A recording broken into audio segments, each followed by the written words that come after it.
অসুররাজ হিরণ্যকশিপু ছিল অত্যন্ত অহংকারী। তপস্যার দ্বারা সে বর পেয়েছিল, না সে দিনে মরবে, না রাতে, না ঘরে মরবে, না বাইরে, না মানুষ তাকে মারতে পারবে আর না পশু তাকে মারতে পারবে।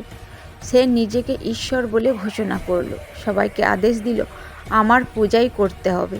কিন্তু তার নিজের পুত্র প্রহ্লাদ ছিল বিষ্ণুর একনিষ্ঠ ভক্ত।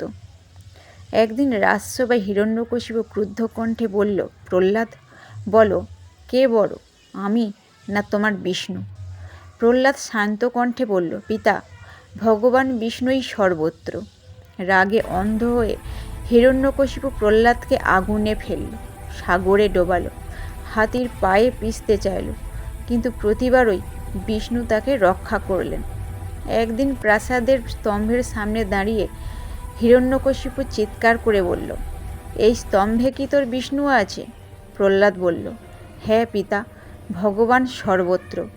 হঠাৎ এক ভয়ঙ্কর গর্জন, স্তম্ভ ভেঙে বেরিয়ে এলেন ভগবান নৃসিংহ, না মানুষ না পশু।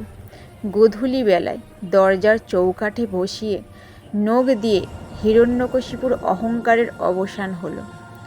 ভগবান প্রমাণ করলেন, ভক্তির শক্তির কাছে অহংকার কখনো টেকে না। প্রহ্লাদ রইল অটল বিশ্বাসে, আর পৃথিবী পেল এক মহৎ শিক্ষা।